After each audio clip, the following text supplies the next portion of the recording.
So, is 10,000 steps a day enough to lose the weight that you want to lose? And really, this is how 10,000 steps became the foundation of my plan to lose 100 pounds before my age of 40. And the biggest mistake most people make when they're starting a new weight loss program is a lot of people will jump right into extreme workouts, strict diets, and I've tried that before. So this time I started with something a little bit more simpler. Before walking, I focused on just tracking my food and trying to stay in a calorie deficit. And then the second part of that challenge was to start walking 10,000 steps a day.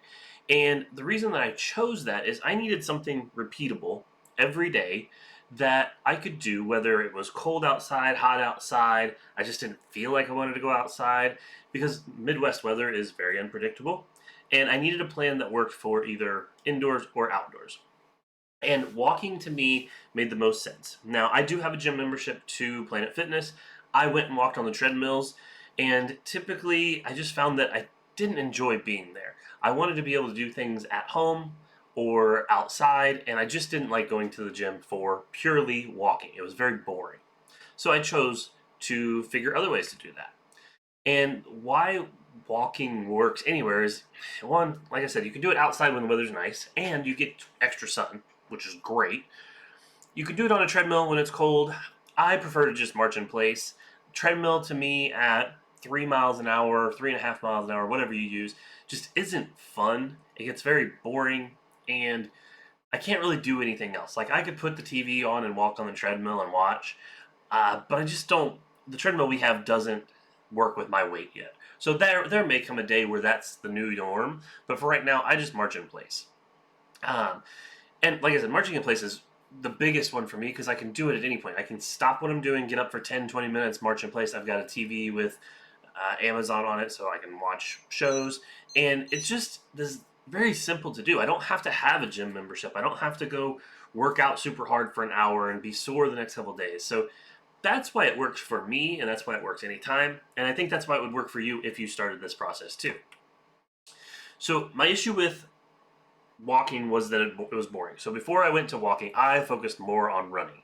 I have always been somebody that can do more distance running. I'm not great at sprints, but if you tell me to jog for 10 minutes, I can figure out how to jog for 10 minutes or 15 minutes. And that's what I did. I got to a point where I could jog basically a mile or 2 miles without stopping. And that was kind of my limit. I couldn't really go past there. And I kept finding that I actually didn't go to the gym as much because I got to a point where to run more than 2 miles was going to be more than about 40 minutes on the treadmill. And the idea of running for more than 40 minutes or around 40 minutes just was not something I liked. It was fun to be able to run a mile or 2 miles without stopping, but to run that consistently just was not something I wanted to do. And at my weight, running left me really sore for a couple of days, and it usually took 2 to 3 days to recover from it. And I didn't feel like that was sustainable because I would run one day, I'd want to go back in the next day, but I was just too sore. By the time the third day came around, I'm like, oh, now I got to restart this process all over again. And mentally, it was just very exhausting. So I switched my goal to 10,000 steps a day at the beginning of March. And that's been my goal through March so far is 10,000 steps a day for the whole month. And I'd like to be able to continue that or maybe increase that next month. But right now, my goal is just the 10,000 steps. And I've done that so far. It's March 16th. So I've got 16 days or 15 days of walking 10,000 steps. And that's roughly 5 miles. So instead of an intense run to get me to my miles, I'm really just focusing on a simple move that I can do at any point throughout the house. And the funny thing that I found is I always thought you had to do, like, to work out, you had to do so much at one time to get your body to switch its fuel system so that you can burn fat. And what I found through a little bit more research is it's actually better to split those steps up throughout the day because if you do them at one point, what happens is you burn off your glycogen and then eventually your body switches to fat loss. And I've seen things about zones. I'm sure people have heard about the zones. Zone 2 is like a slightly elevated heart rate, basically is helping you into that fat loss state. The problem with walking long term is your body is very good at being efficient. So it is going to figure out how to be the most efficient in that process so that it can save energy. If you walk, say, 4 20-minute sessions throughout the day, your body has to reset every time you walk. So it has to start that process of building off the glycogen and then switching to fat loss each time. Now, you don't get the long burn in a fat loss state, but you're re-burning throughout the day. And glycogen is the big thing that stores fat. So if you don't use your glycogen enough through the day, that is what the body stores as fat for another day. So being able to get rid of that glycogen by walking throughout the day, or especially after you eat, just makes your body more efficient at using it so that it's not storing it up long term. What I found is one of the coolest things for me was marching in place actually engages the same muscles, but it does it engages them more, I think. So when I walk on the treadmill, I really do not feel my hips and my lower abdomens as I'm walking. I just don't feel it. But when I'm marching in place and I have to lift those legs up because I'm not moving forward, I definitely feel it in my lower abdomen. And then my hips, I feel like the hip flexors are more flexible lately because I'm having to pull those hips up to take my step. Versus walking where it's just more of a, I don't have to engage so deep into those hips and that lower abdomen. So I found that I enjoy marching, and my clothes fit differently because of how my body is using those areas now. My pants typically are falling off. Like I used to have I wear sweatpants occasionally, and typically they're tight. But lately I've been having to pull them up all the time and actually use the drawstring on them to keep them up because I just feel like things in that area are moving and getting more lean, which is fun. I mean, it makes me feel good that I'm doing something that feels like it's working. So once you start tracking your steps, you begin to look for ways to move more. I hate shopping, but my wife and her mom love to just go window shop. I'm okay with that now because we're walking throughout the store. Maybe a slow walk, a very slow walk, but it's still extra steps. I find at home, I force myself to go to different places of the house to walk. Or if I pick up the kids on a nice day, like I want to go to the park and walk. Where before it was like, I don't really want to do anything. I just want to sit at home. I'm lazy. And I know I'm lazy. So I have to find ways to trick my brain into being like, okay, hey, let's go do stuff. But now that I've started walking, now I'm looking for more ways to get more steps because I don't want to have to do them at 11 o'clock at night marching for an hour. Like, it's just not fun. So I'm looking for more ways to get my steps in, which is now building more of that momentum of like, I want to be more active, which is a great feeling. And one of the things that I've been tracking through my Fitbit is my resting heart rate. And if you don't know, resting heart rate is typically a sign of how well your heart is doing, how few pumps it can send in a minute to supply blood to the body. At the beginning of March, I checked it, my Fitbit, and said my heart rate was 64 beats per minute at resting. When I checked it this morning, I'm at 52. So that's a 12 beats per minute drop in 15 days of just walking more. So that was a pretty cool finding. That's not something I typically track, but it was nice to see.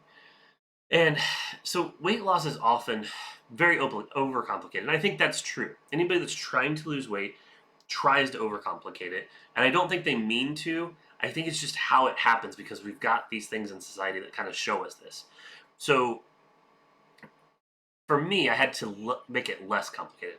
Track what I eat, stay in a calorie deficit, move more, and the basics are what you need. You can do all of that other stuff once you build up to it, but at the beginning, those are the three things you need. And unfortunately, we do have shows like The Biggest Loser where it shows people making big weight loss jumps in a short amount of time because that's what we're seeing. But literally, these people are working out for multiple hours a day, and people aren't seeing that. They're just seeing the result from a 40-minute show, and it's a 8-pound drop or a 7-pound drop or a 10-pound drop. And they think that that's the reality of it, and that's not. Realistically, those people are training multiple hours a day on a very strict diet because that's what sells in that industry. But for people that are sitting at home and not doing those things, we only maybe have a couple hours a day to work out. And to me, the most efficient way to do that is through walking because it can be mixed into your daily without really interrupting too much of it. And that kind of leads me into this next part where I think walking creates small wins because you get to, even if you set a goal of 5,000 steps, if you walked 5,000 steps for a whole month, even if the scale didn't change, you would feel better. You would. And then that builds that consistency and that confidence of like, okay, hey, I made 5,000. Why not step it up to 7,500? Let's see if I can do 7,500 for a month. And then you do that, and that's another win. And then you do 10,000. And you could just constantly build this. And then what happens from there is then you feel more confident in the next phase. So if you do start to work out, you know, okay, hey, I started small, so let's start small again. Let's work on, a lower rep or lower weight and just try to build that consistency up. And I think walking is a very easy way to start building that confidence so that you can move on to bigger things down the road as you lose more weight or as you feel more confident. And honestly, like I said earlier, short walks throughout the day just fit into my life. I don't have to go to the gym. I don't have to get up at 5 a.m. I don't have to go late at night or be in the gym for multiple hours. I feel, and this is just me being lazy, I'm lazy, but not lazy like I don't want to do stuff. Lazy as in I want things to be efficient. So if I can make things fit into my world versus forcing my world to fit into them, it works a lot better. Um, what I noticed early on when I started the 10K steps a day is I did have a lot of soreness the first few days, but after those first few days, I think it's more so just that getting the movement. Once you get the movement going, then you don't have that soreness. And then throughout the last couple weeks, I have, like I said, noticed that my clothes fit differently. Clothes aren't sitting on my stomach as much as they used to. Pants are kind of falling off my hips a little bit more, which is a great feeling. The scale hasn't changed much, but I feel like my body is shifting to what I'm starting to do now. And I think that a lot of people, I always knew that the calories had to be done. Like I had to track my calories. And yes, I need to move more, but they're two separate things. So I don't think that walking helps you do better at the habit of eating better. And I don't think that eating better helps you at the habit of walking more. I think they're two separate things that you have to be aware of. And if you don't do one, that shouldn't impact the other. That said, if you're eating under a calorie deficit and you're trying to focus on burning more calories, they should go together. But I don't want people to overcomplicate this and be like, oh, hey, I didn't track very well today, so I don't need to get my steps in. If anything, it should be, oh, I didn't track very well, I should get my steps in. So, my advice, if you are starting to begin your weight loss journey, is I would put as many steps in your day as possible, physically and under medical, direction, if you can. The more steps you can get in and build up to gradually, I think will help you a lot in building the confidence, but also getting the weight off. But I understand that there are some people that just have that struggle, and if that's a struggle that you have, like I completely understand that. Find another way to be active. If you can't physically walk, find a way to do something with your arms to kind of burn those calories. You're not going to burn as many, but you've got to do something to be active. And I personally, that's just my personal belief. You can lose weight tracking your diet, but you're not going to feel better without having some form of activity. We're meant to be active. So to me, the simplest weight loss plan, if you're starting out, is track your food, stay in a calorie deficit, walk every day, or be active every day if you cannot walk. And consistency beats the intensity. Without that discipline that comes from that repeatable behavior, you're going to struggle. Walking is one of the easiest habits to repeat daily if you are capable of walking. So my final thought is start moving as soon as possible. Anyway, be active. Your future self will thank you.